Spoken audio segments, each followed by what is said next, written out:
Kanina, nagsalita na ako rito. Ang sabi ko, magandang hapon, Bulacan. Alas 3 ng hapon. Alam ko po, 4 na oras na kayo nandito. Maraming salamat, Bulacan. At alam ko, kaya kayo nagpunta rito para tangkilikin, makinig at suportahan ang alyansa.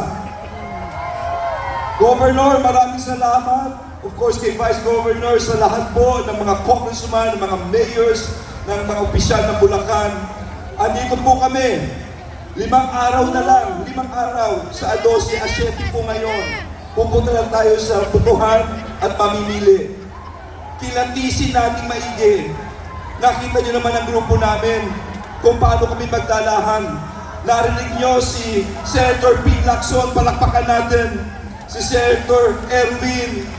Talagang ito yung nagpapakita ng pagkakaisa ng aming team. Ako po si Benner Abalos, naging mayor ng Mandaluyong.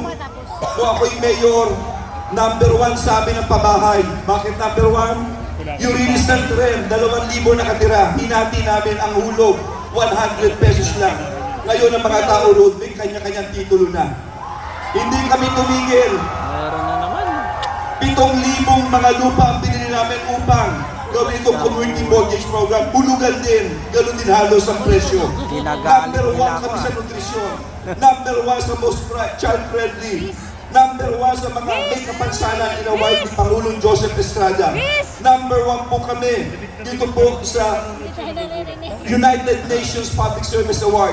Sa 100 bansa, pinili ng United Nations bilang ehemplo ng magandang programa sa mga bata may kapansanan ang lungsod ng Mandaluyong. At lahat yan ay dadalhin ko sa Senado.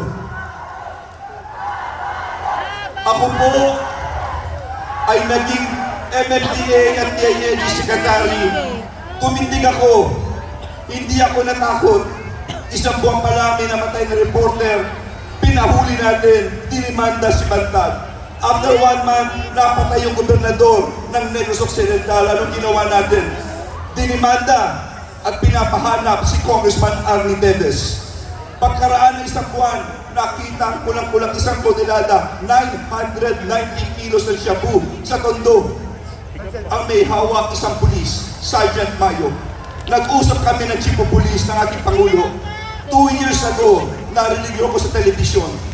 Pinag-resign ko lahat ng general at lahat ng koronel ng PNP upang linisin ang Philippine National Police.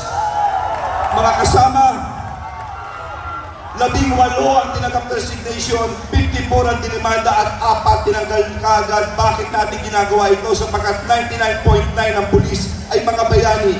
Iilan itong sumisira sa kanyang pangalan.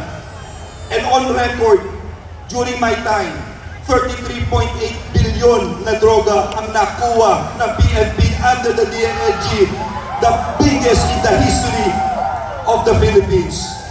Pagkatapos nun, si Alice Goo, nagpunta tayo ng Indonesia. Kinuha natin si Alice Goo at dinala sa Pilipinas. Nakakulong siya ngayon. At pinakahuli, si Pastor Apollo Kibuloy. Kinuha natin ito sa Davao, 2,000 ang natin. Tandaan niyo ito, para isang magaling kang leader, dapat may kumpiyansa ka maski mag-isa ka, tumayo ka. Dapat may tapak ang gawa ng desisyon mo. At higit sa lahat, dapat may puso kang makinig at mahalin ang iyong kapwa. Ang aking lola po ay isang katulong. Ang aking lolo ay isang hardinero. Ang aking ama ay isang janitor at kadi.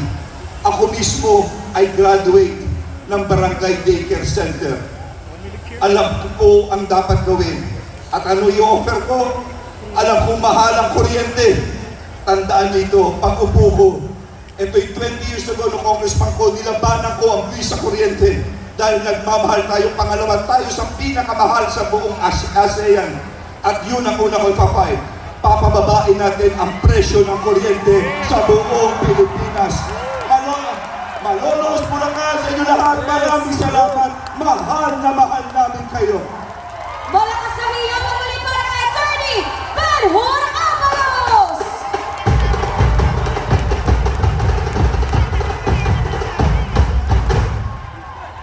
Para kay Abby,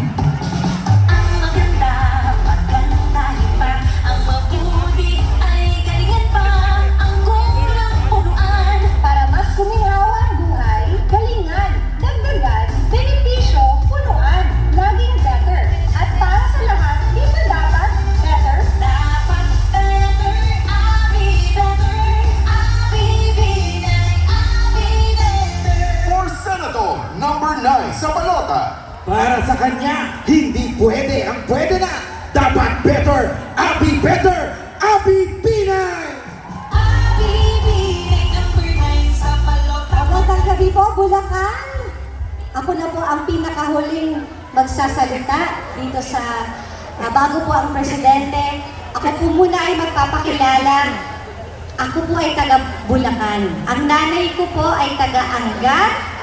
Ang lolo ko po ay dating naging vice mayor ng Angat, Bulacan. Kaya lumaki po ako dyan sa Angat. Ako po ang pangalawang anak ng dating former Vice President Jojo Binay. Ako po ay isang abogado. Parehas po kaming abogado ni Sen Benhar, pareho kaming Ateneo Law School. Si Tol, Ateneo din po. So tatlo po kaming galing sa Ateneo ng the best law school. Sorry, San Pia. Ako po ay abogado. Ako po ay dating naging kongresista for 9 years. At ngayon po ay mayor ng napakahirap na lungsod ng Makati. Slide. Kami po sa Makati ay nakakapagbigay ng maraming benepisyo sa aming mga Makatizens na gusto po nating gayahin para po sa buong Pilipinas. Ang una-una po natin gusto gawin ay sana makapagbigay po ng libreng maintenance medicine para po sa lahat.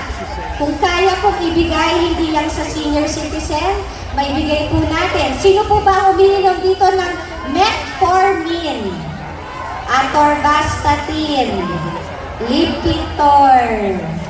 O, kasi ang sarap kumain.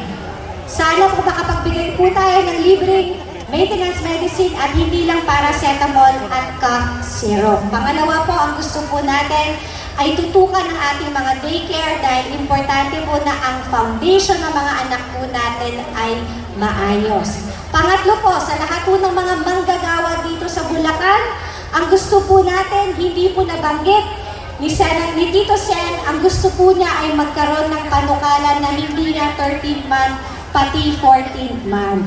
Ang gusto ko naman ay dapat wala na pong buwis ang overtime pay, ang 13th month, ang 14th month, at kahit anong bonus dapat makuha po natin na buong buo. Yun po ang tatlo. Sino ba dito ang mahilig mag-bingo? Oh, so hindi mo nyo makakalimutan ang aking numero, pero una po muna si Sen Benhar kasi 1 po siya. Ako po ang kasunod, number 9. Lahat po sana kami i-shame ninyo. Bakit? Lahat po ng aming pinapangako, hindi ho namin magagawa kung hindi ho kami magkakampi sa Senado. Dahil kailangan po kada boto sa batas, hindi lang naman ho isa ang boto, kailangan ho madami. Kaya kailangan ho pagpipili po kayo ng 12 na inyong mga senators, isipin nyo po, sino po ba ang magkakaalyado para mabigay nila at matupad nila ang kanilang mga pangako. Kaya huwag nyo kakalimutan ang aking numero sa letrang B.